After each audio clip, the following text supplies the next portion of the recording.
My name is Danielle Sutton. I'm the content animator at Acumen and excited to kick us off. If you aren't familiar with Acumen, we are the world's school for social change. We offer over 30 free and low-cost courses that have been taken by over 450,000 changemakers around the world, and these include several courses to help you build your skills and drive change from within organizations. We have one called Adaptive Leadership starting on March 19th, so we'll share a link to that, and that one's free, and another great masterclass that you might be interested in, which I'll share more about the end, plus, of course, the training that the League of Intrapreneurs has that they'll share with you at the end as well. So, as I mentioned, it's hosted by the League of Intrapreneurs today, and they are a global learning community of entrepreneurs and catalysts who are driving change from within. And their members are prototyping the future of work, cultivating cultures that are more authentic, innovative, collaborative, and ultimately more meaningful. And so today you'll be learning how to apply these entrepreneurial approaches from within an organization to create change. And you'll hear lots of great stories of entrepreneurs who are doing this work around the world and get some ideas on how you can become more entrepreneurial in your own work as well. And at the end, we have a special question from the Acumen community, so we're going to hear Maggie and Florencia's advice there. So just to kick us off, I see we have people already in the chat sharing where you're from. If you can share what city you're in today, where you're joining in from, and maybe the organization that you work with, if you'd like to share that as well, and we can get a sense of who's in the room, who's here. And also we'll be taking questions at the end. We should have some time. So there is a question section in the right side of your screen. So if you want to flag your questions there, myself and my colleague Kimmy, who's in the background, will keep an eye on those. And at the very end, we can ask Maggie and Florencia those questions as well. So we have lots to dig into and super excited to get started. Final note, as I mentioned at the very start, you will get a replay. So don't worry if things are moving quick and you want to take notes, that's great, but also keep in mind you'll get the recording after. And yeah, I think that's it for the intro. So I will pass it over to Maggie and Florencia to introduce themselves in a little more detail and get started with the presentation. So I'll hop off the stage and let you guys take the show. Thank you, Danielle. So, hello, I'm Florencia, calling from Uruguay. I spend most of my time traveling between Brazil and Uruguay. So I can say I'm a Latin American, very passionate about this region. Happy to see how many people are calling from different places in the world. And a little bit about myself. Yes, I'm one of the global catalysts of the League of Intrapreneurs, which is a learning community for people driving change within incumbent institutions. Where do I come from in this journey? I used to work in big corporations, banking, consulting, see myself as an intrapreneur. I guess at that time I didn't have that language. I then left after 10 years the large corporates, moved more into a entrepreneurial career, had my innovation consultancy, worked a lot with social entrepreneurs, giving support to Ashoka Fellows. And about 6 years ago, things started coming together for me with this concept of intrapreneurship. I was in Brazil. It was something very new at that time. Few people have heard about it. I have to say, I still feel lots of people are just coming through with this concept. But I think what motivates me to bring this discussion together and really enjoy this time and having the opportunity to share it with you is I see intrapreneurship as a big way to bring systemic change. So we face big social problems in the world, and how can we bring the incumbent institutions that have so much power, assets, resources into play? And at the same time that we can bring this at a systemic level, I think this is also an excellent opportunity for fulfillment at a personal level. So for all of us that work inside organizations, how can we make the most of our work and be fulfilled, have meaning, purpose in what we do? So that's a little bit of what we want to bring with you today. And I'm going to pass it on to Maggie to share her perspective as well. Thanks, Flora, and hello, everybody. It's wonderful to see all the places that you're dialing in from today. I'm originally from Oregon in the US, but I've been living for 13 years in the United Kingdom.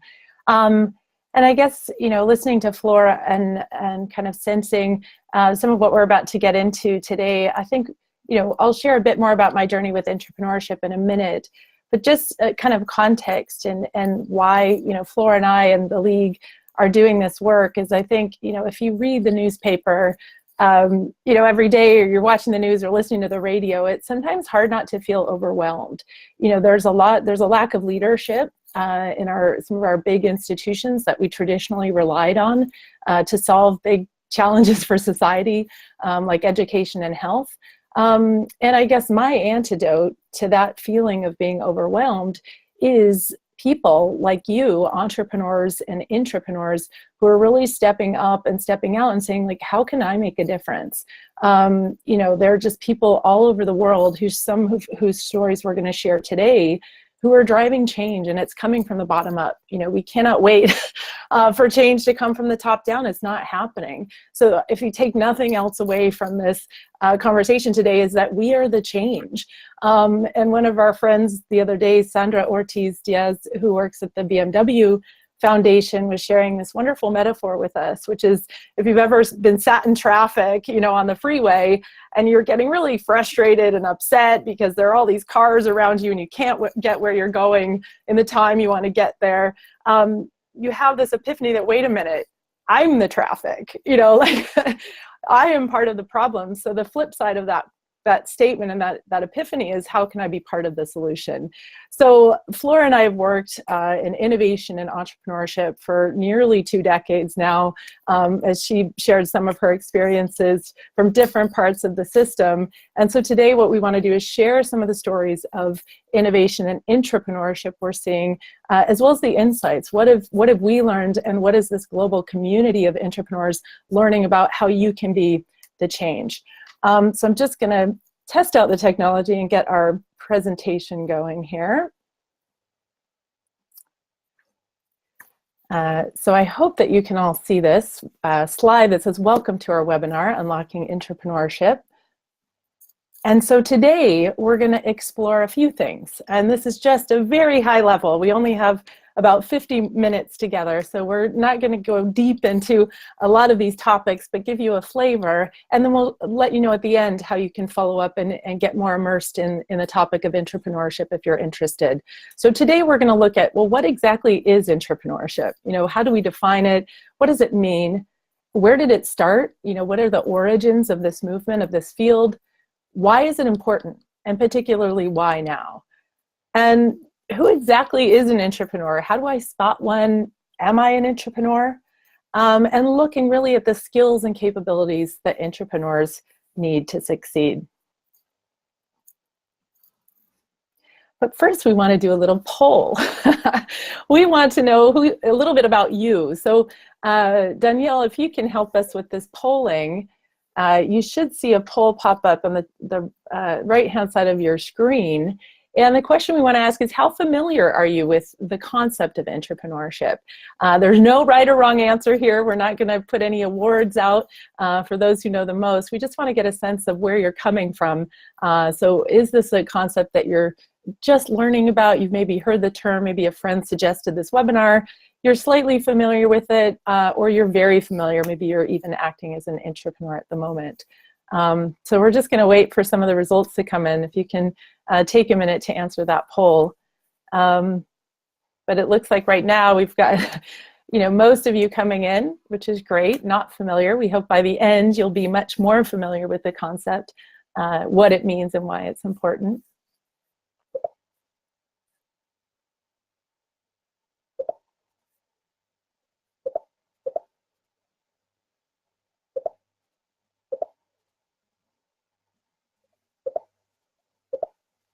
I'm just going to hop in and mention that we heard from a couple people that there was a video that was interrupting our intro. So I'm thinking we did have 2 videos planned to share with you guys today, and I'm thinking we should just send the links out in the follow-up email, just to be safe. If you guys are okay to cover the sweeping big picture. I just don't want a video to get stuck and glitching while you guys are talking afterwards.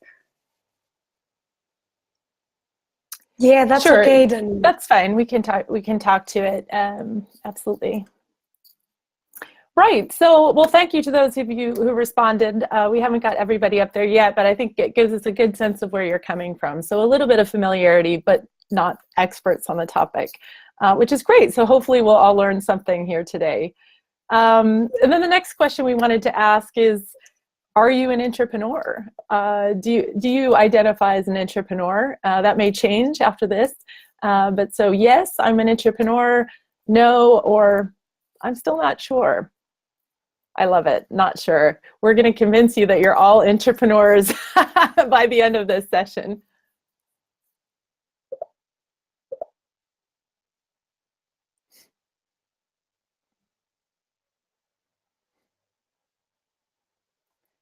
That's great. So a lot of you are open to be convinced of your innovation potential. Fantastic. So let's dive in. The origins of entrepreneurship. Where did this all start? A little bit about the term itself. So this is a picture of Gifford Pinchot.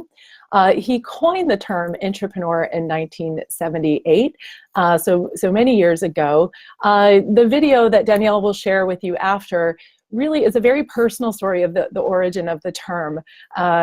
Gifford was an entrepreneur, and he had a failed business venture, and so had to go work for somebody. You know, for most of us, we have to go work for somebody else. You know, it's financially sometimes not possible for us to set up our own organization. So Gifford found himself in this situation. He thought, well, wait a minute, like, I'm an entrepreneur, I have this creative energy, but I'm just sitting inside somebody else's organization. And he said, I know, I'm an intrapreneur. So it was really through his own personal need for identity that he coined the term intrapreneur in 1978. But it wasn't until more recently that the term was really being used to look at or being applied to the field of social innovation and sustainable development. So when Gifford coined the term, it was much more looking at being an entrepreneur in a corporation, setting up a new product, setting up a new business unit within that organization, but it wasn't focused at the time on societal impact. And fast forward to my own journey in about 2008, where I was working with John Elkington at a company called Sustainability. John, as many of you may know, coined the term triple bottom line, one of the kind of thought leaders of the modern sustainability movement. We were also working with the Skoll Foundation, really looking at scalable models for social impact.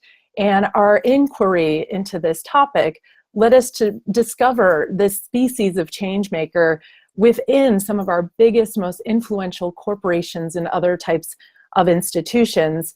And somebody had introduced us to Gifford's work in the term intrapreneur. And so we adopted that and said, hey, these are the social entrepreneurs. You know, these are the entrepreneurs working on social impact. And this is, if you can see that, the early research that we did in 2008, featuring 20 stories of social entrepreneurship. We then ran a global competition with Ashoka and a number of corporate partners to find these people, to see where they were hiding around the world. We found over 200 entrepreneurs in 52 countries. So they were out there.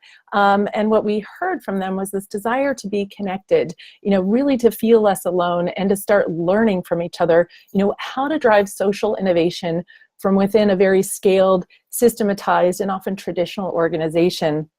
And you can see here a quote from Richard Branson, who said, you know, social entrepreneurs are demonstrating that business can be a force for good.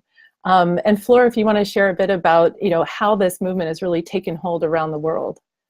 Well, yes, because I think many of you say, no, I'm not familiar with the concept, but maybe because you're not using the word intrapreneur. But in the end, you are familiar with the concept of someone that has this entrepreneurial energy to do things in a different way inside an existing organization. For me, based in Brazil, it was Intrapreneurial Then in Uruguay, Mexico, that we started moving, it was like intraemprendedorismo. So, I mean, it's a new word. Many people have said even, oh my God, it's so complicated. But I think what's interesting, I like to look back. I don't know how many of you are familiar with Endeavor, but Endeavor, especially in Latin America, was very important, and in emerging countries, when it came with entrepreneurship. And at that time, we didn't have that word. We would say an empresario, a businessman, but we didn't have an entrepreneur.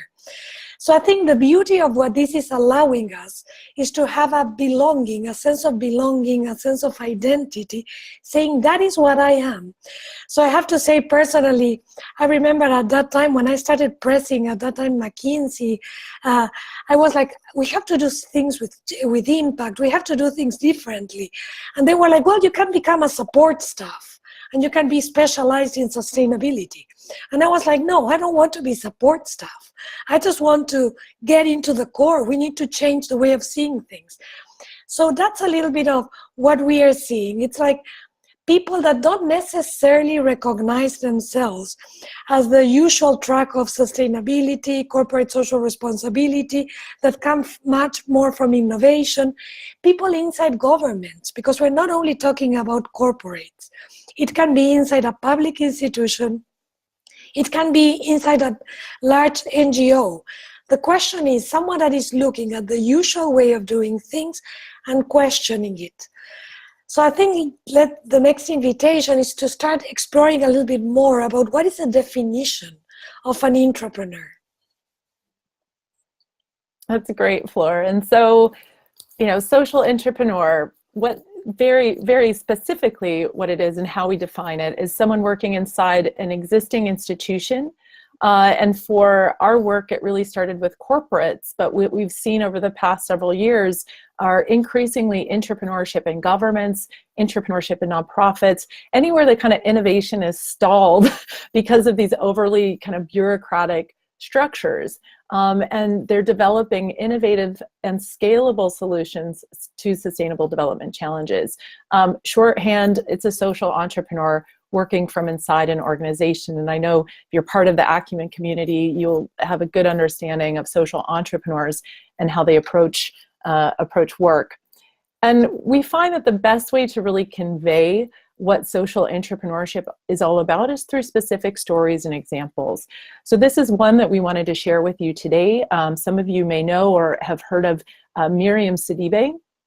She is an entrepreneur with Unilever.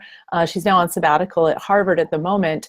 But when I met Miriam, she was working at Unilever as head of what they called social mission for their Life Buoy brand. Miriam has a PhD in public health with a very particular focus on hand washing with soap.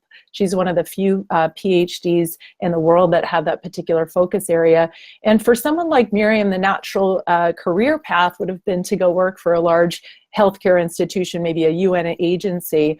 But no, she decided to go work for the private sector. She said, the way I feel I can have the most impact is to go work for a big brand. So she got a job with Unilever, basically crafted this opportunity to work with Unilever to create one of the largest public health campaigns in the world. And you think, well, why would a company like Unilever be interested in public health?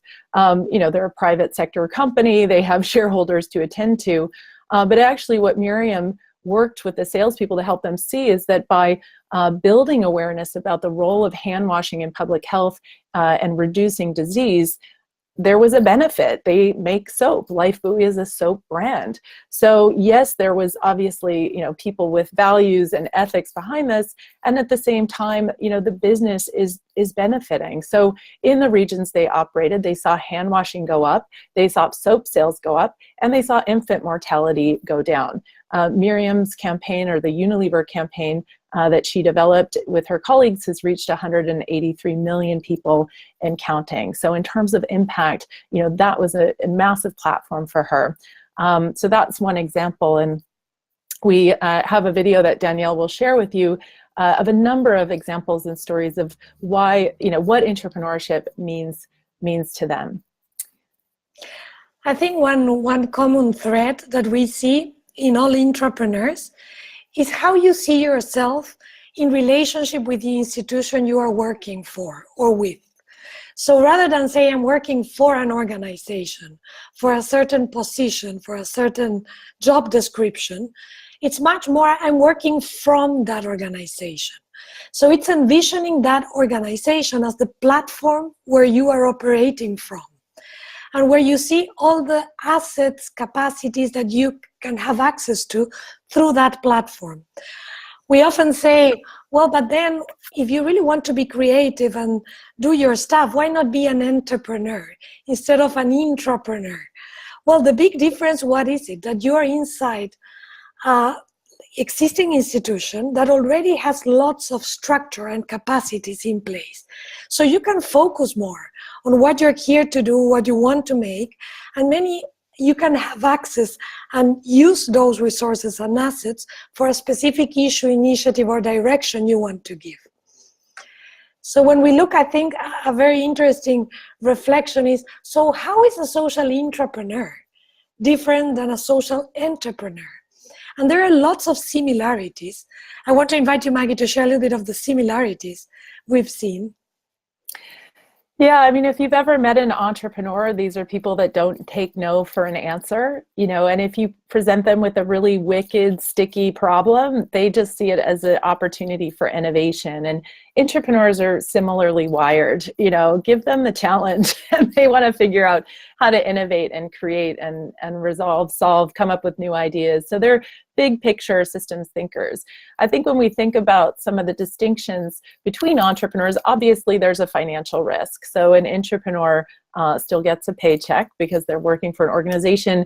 But don't be mistaken. I mean, entrepreneurs are putting their jobs on the line often because they're pushing up against the norms of the organization. They may be challenging authority. And Gib Bullock, one of our entrepreneurs in our community, talks about the organizational DNA and the immune system that you might bump up against that sometimes tries to spit you out.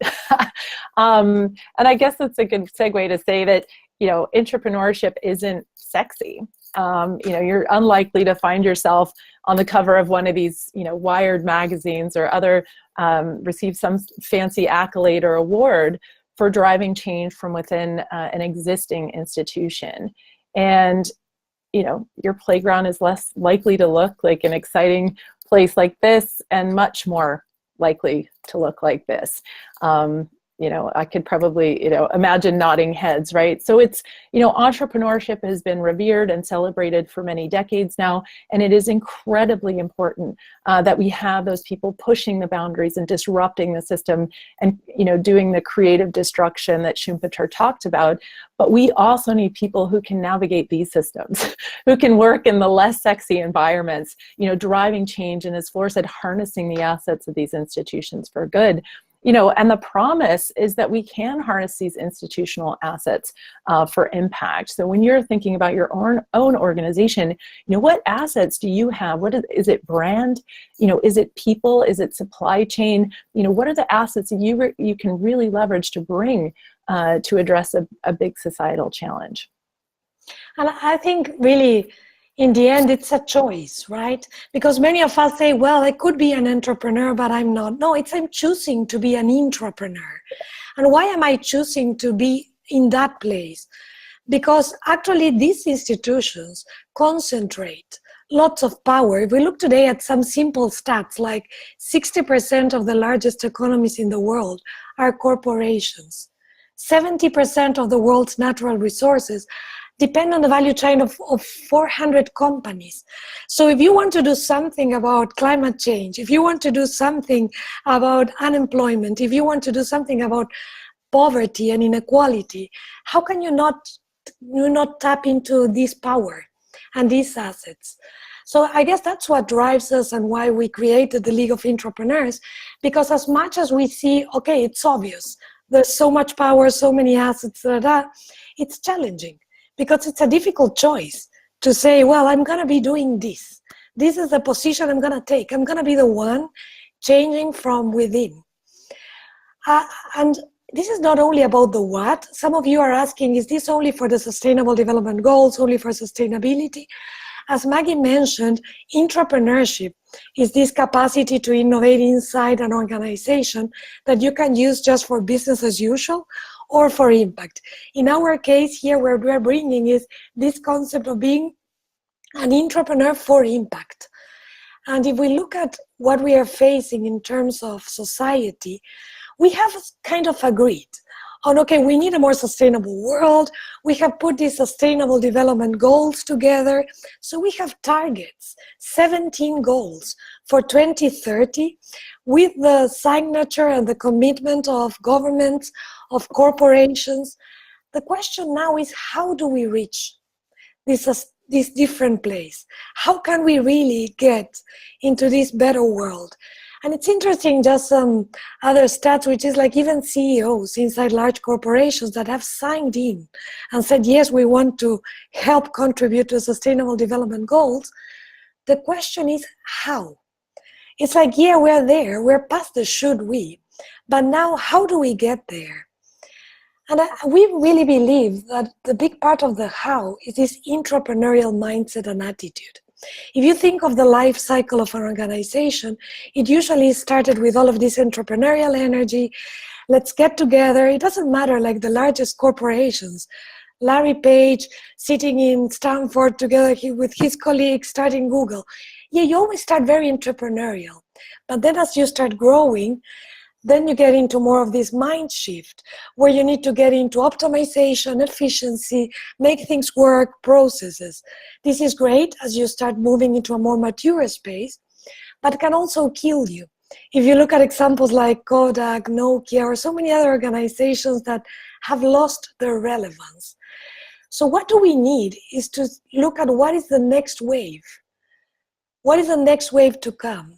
And this requires a specific type of mindset, which is this intrapreneurial mindset of what is this generative thinking, this integrative leap to a new way of doing things. So what we would love to explore together is a little bit of the components of this intrapreneurial mindset. I think the first one that is very clear is intrapreneurs think about a need, a societal need that you can work on. So take the case of Claudia Lorenzo. She was director in Coca-Cola Brazil 9 years ago.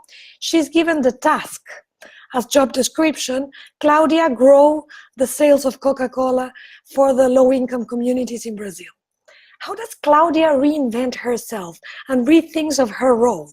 She says, listen, I don't need to sell more Coca-Cola to low-income communities because they have thirst of many other things. So what if I reuse the marketing budget that I have to start building the infrastructure for these communities to have access to jobs and to be better entrepreneurs? So that is how she started a project called Colectivo, which was for entrepreneurs in very small entrepreneurs in low-income communities and for youngsters that were unemployed to get their first job. But there's a lot of reframing what you're given to do, given as work, and how you can rethink it in a way that you can really channel this capacity for a societal challenge. And the second thing we see with entrepreneurs and the way they see the world is that they contextualize their work through their values. So what does that mean? Well, values are what you hold dear. It's what you care most about in the world. And I think sometimes we are invited to leave those behind when we come to work every day. And so what we see with entrepreneurs is they actually show up fully human with those values, you know, right in front of them every day, and think about that in the work context. And so a story I think that exemplifies an entrepreneur who brought his values to work is Sam McCracken. So Sam is a basketball coach.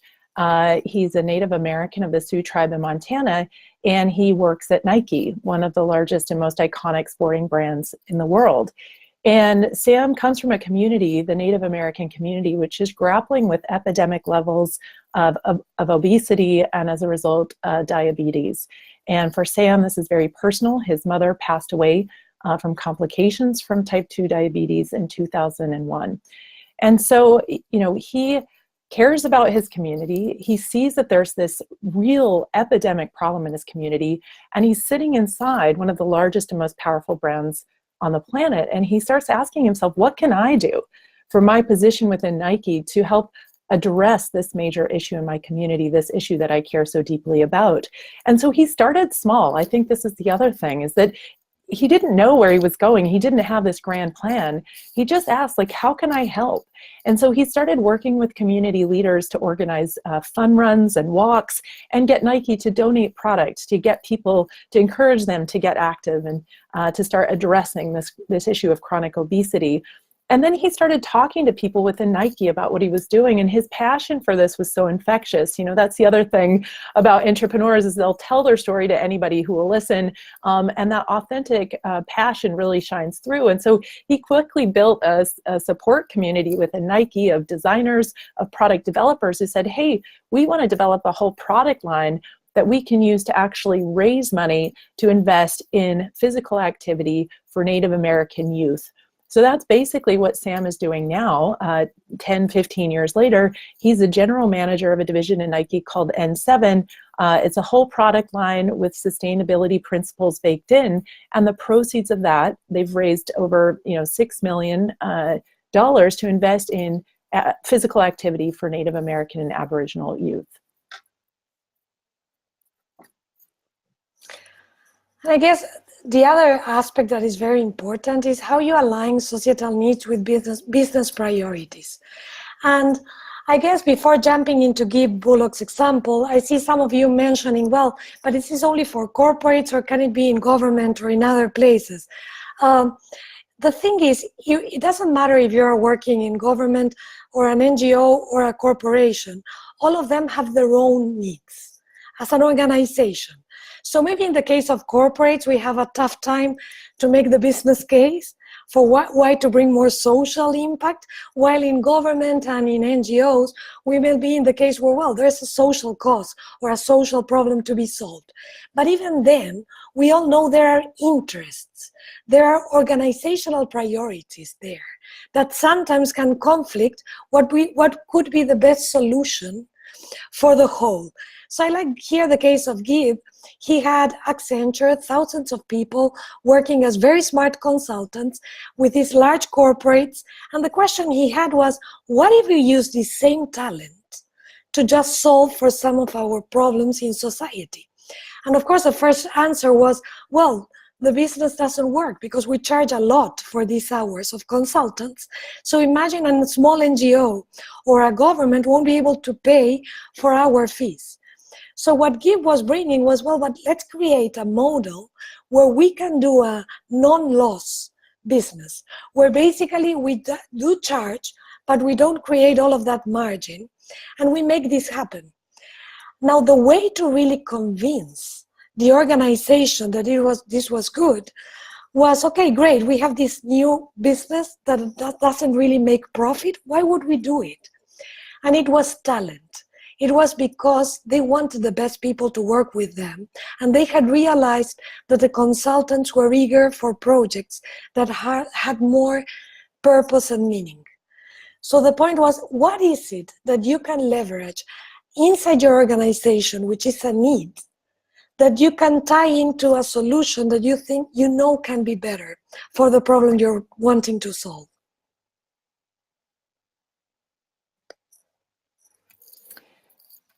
And another way that entrepreneurs approach their work is that they are pattern spotters. So as Flora mentioned earlier, this capacity to think generatively, or as it's known as integrative thinking, they can connect dots that might not always be connected.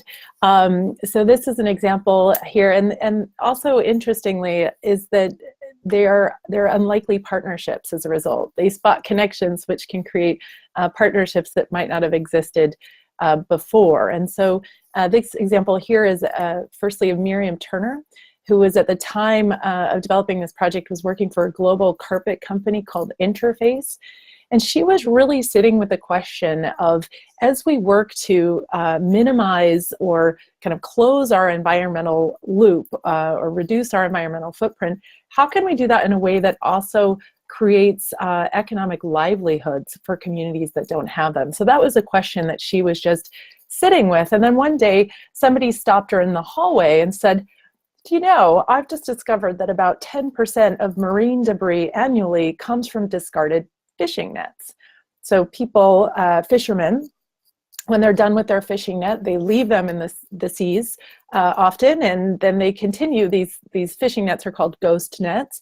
They continue to catch fish, so degrading these marine ecosystems and polluting our oceans. And Miriam thought, there's something here I'm going to explore. And she reached out to her old university colleague or friend from university who was working at the time at a nonprofit, the Zoological Society of London, as a marine biologist, who was also very interested in how could we make conservation more pro-poor. So involving communities in the benefits and in the process of environmental conservation. So they got together, and the result is a project called Networks, whereby they take these fishing nets out of the seas, working in collaboration with local fishing communities. So they're protecting marine ecosystems, they're providing additional livelihoods to local communities, and they use these fishing nets to create new carpets. So then there's a business benefit. Interface creates carpets from these, using these nets, and they have this wonderful story to tell, which is seeing them increase sales, as well as generate real loyalty. You know, people at Interface are proud to work for a company that's really going that extra distance to integrate their supply chains and make them more inclusive. Yeah, I like the point around connections. I think in the end, if you envision intrapreneurs from government, NGO, and corporates working together, how much faster can we go in cross-sector partnerships and relationships? And a big thing, and finally on the mindset, is do it to prove it. So I love to bring this example always, which is, it's not about planning, it's not about PowerPoint, it's not about discussions, it's about making it happen. So Gifford himself said in his definition of intrapreneurship, it's dreamers who do. So a big component or major component is the capacity of making things happen. So it's not being a rebel inside the organization, just complaining and saying how things could be different, but making it happen. This is Tatiana. She is the marketing director of Farm Brazil, one of the most trendy women's clothes in Brazil. She chose to work for this company and came in saying, the textile industry is the second industry most polluting in the world after oil, and I want to make this change because I use clothes myself and I love fashion. How can I make this happen and change? So she was clear from the start that it was about upcycling clothes that were actually sold as a sale or even burnt, and she had to convince the owners of the company and the head designer that this was possible. So what did she do? She just created a new collection based on the rests of the old collections and presented it to the owners and to the head designer saying, this is possible. Take a look at what's the amazing thing that we can do with what today we consider rests and we are burning or having a problem with them.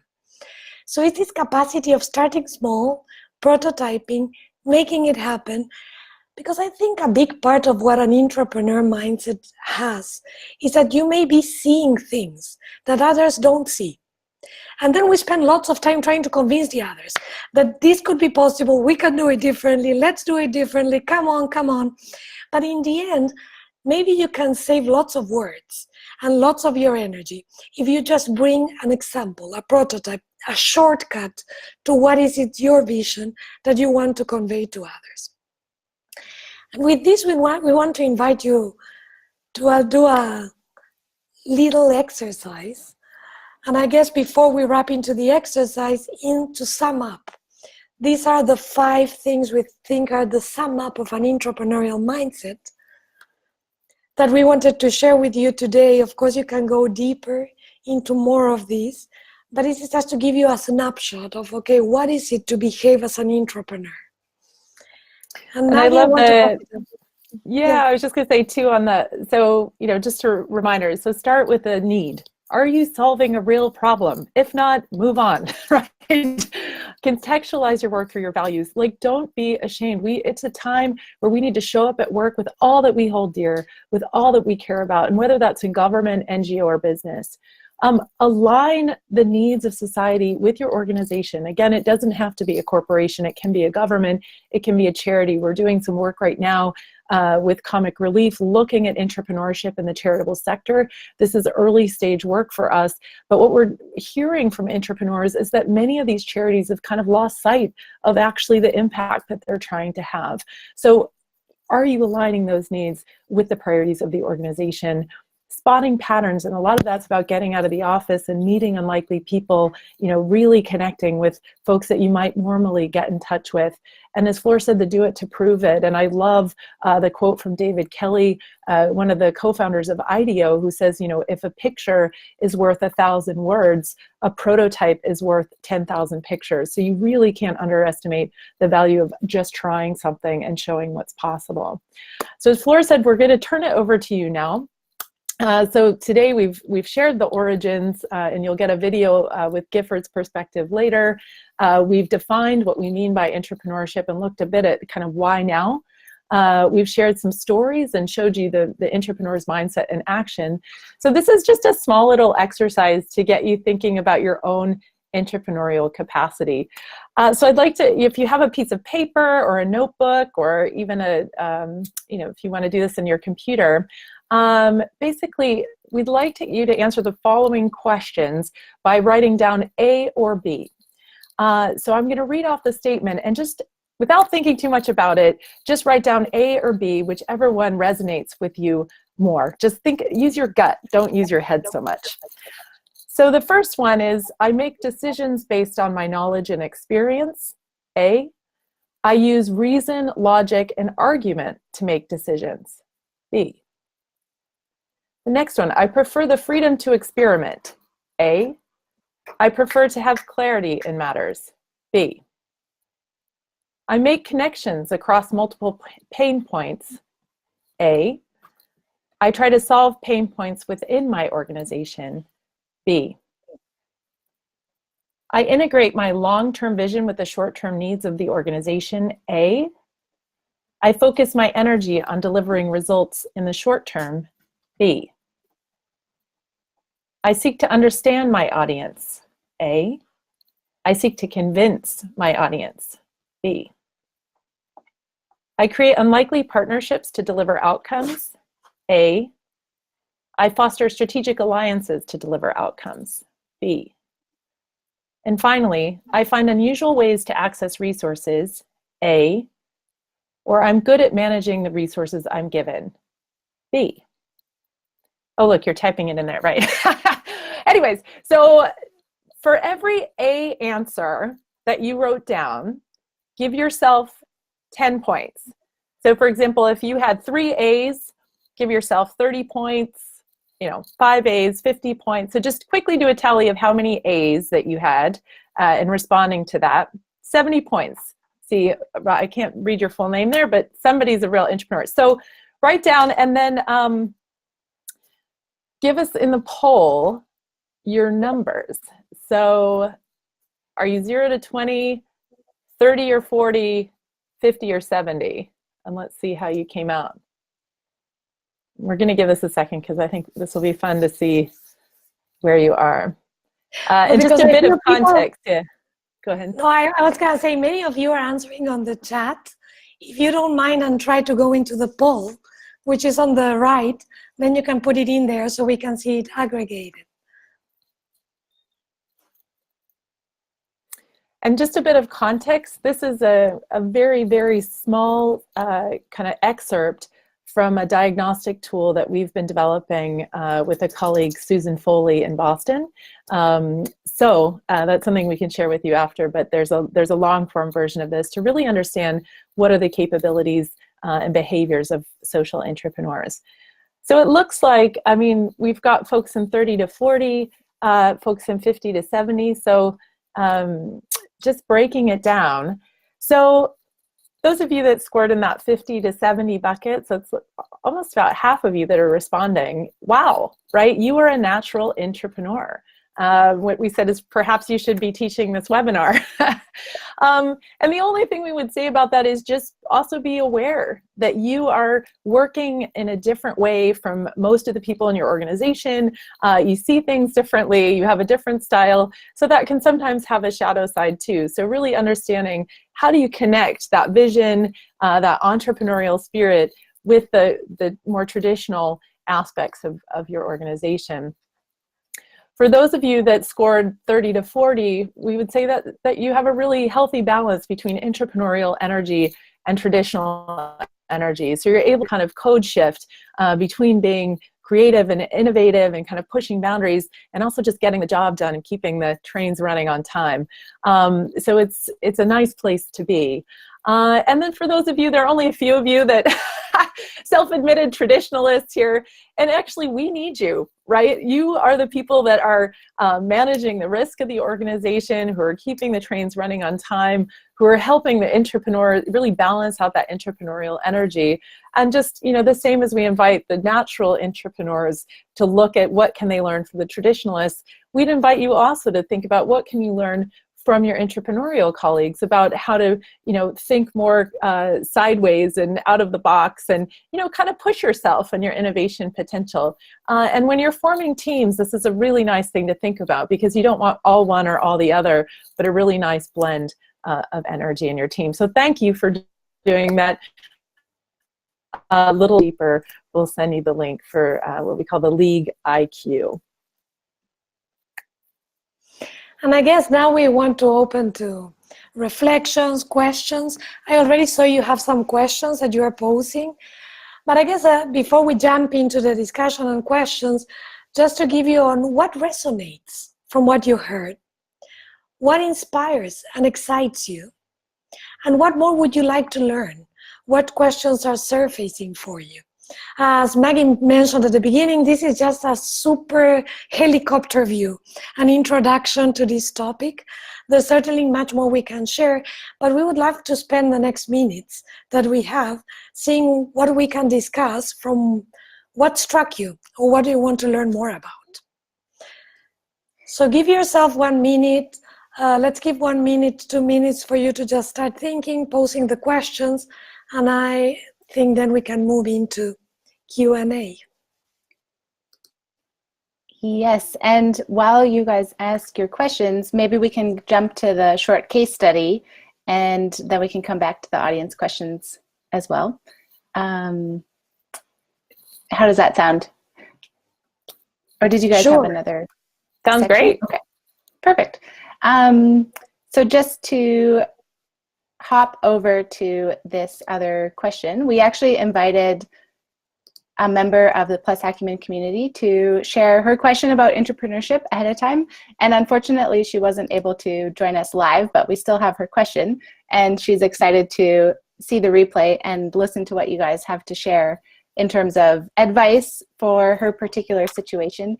This is something that we've been trying to integrate more into the learning labs, is getting a little bit deeper into some of the situations and challenges that you guys in our community are facing. So Sarah Farouk is the operations lead at Generation U Employed, and she's the country lead in Pakistan. So I probably won't do full justice to, if she was here, she could explain more detail about what the organization does, but here is a link to the website and also a little blurb where they say that worldwide more than 75 million young people are unemployed, but many employers can't find people with the skills they need for those entry-level jobs. So Generation was created in 2014 to help bridge that gap and connect young people with the skills they need and the jobs to keep moving forward. So here's her question, and I think it might resonate with some of you as well, so would love to hear your advice. She says, I work at Generation U Employed as the country operations lead in Pakistan. We are deeply embedded with a public sector funder and implementation partner. With our partner organizational bureaucracy, so it's not necessarily bureaucracy in her organization, but the partners she works with as well, it often feels like the system is creating delays, and it can take a long time for innovation to come about. So as an entrepreneur, how can she be more effective when working within that bureaucracy, whether it's in your own organization or working with partners? Would love to hear your thoughts. Yeah, I mean, it's tricky when it's not your organization and you're trying to influence, beyond. I mean, it's already difficult to influence in your own organization. And so I think with that, a lot of what we see entrepreneurs is Flore's last point about do it to prove it. There's so many examples that we've seen of entrepreneurs who just tried even small things. So it doesn't have to be that you run a whole pilot program, but just talking to a few potential beneficiaries, customers, whoever the audience that you're trying to reach, and bringing that firsthand knowledge back to the people that you're trying to convince, or get them to come with you. So I think there's something about thinking very carefully about who is she trying to influence. So who within that partner organization could help to unlock some of this bureaucracy and really getting them on side by either sharing back very tangible examples of who will benefit from the innovation she's trying to create, or also, more importantly, getting them out to the field to meet those people and to understand why it's important that they kind of open up the space for creativity and innovation. Yeah, it's funny, I think the best way is to try to find the intrapreneur on the partner organization, as Maggie is saying, and bring them along.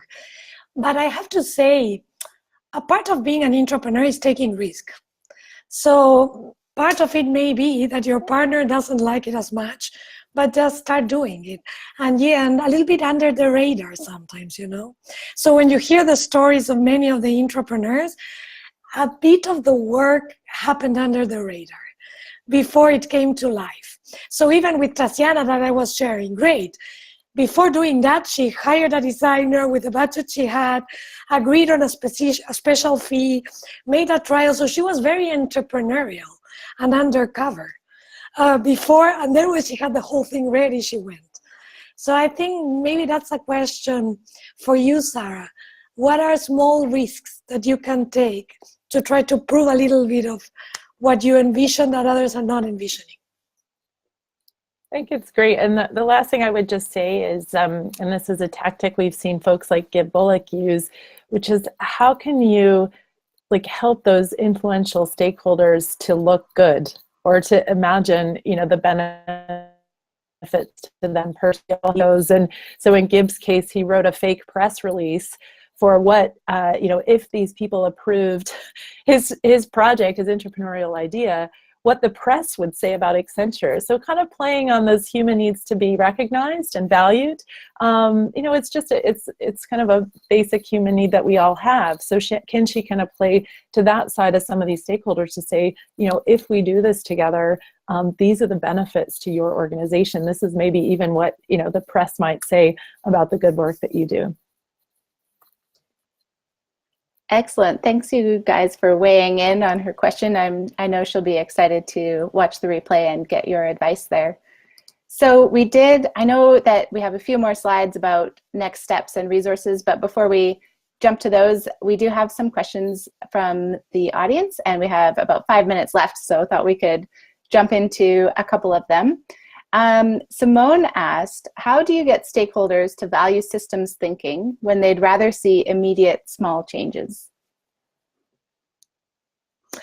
I feel like, Simone, you're tapping into one of the biggest questions we always have, which is people want their own benefit and not the systemic benefit. And I think we can say to all of ourselves as well, I'm not blaming others. It's like, in the end, we have our selfish side. So my invitation is always try to translate how that benefits each of your stakeholders. So if you just make your case based on the systemic thing, those presentations that you want to get everyone excited and yes, look at what we can do and the big thing we can do, awesome, that is part of the energy. But then look at each person in your audience and even prepare a business case for each of them. What is the pain point you are touching into that specific person that you think they can benefit from? That's what we hear. I like an intrapreneur that once said, I prepared 90 presentations for each of my stakeholders with a different benefit for each of them. It's great. We had this come up in a workshop last week, and the imagery that people used was like fast food, like a slice of pizza versus a healthy meal, and like it is that human nature. You just want that slice of pizza. You want that instant gratification. And so what is it going to take to get us to invest the time and the effort in that healthy meal? But once you do it, you feel better, you have the benefits. So I think also, how can you capture the benefits along the way? As Flore's talking about, making it very personal and really showing them along the journey, because the journey will be longer. It will take more time. So what are those things along the way that you can celebrate and show how they're having impact? Great. Thanks, you guys, for that.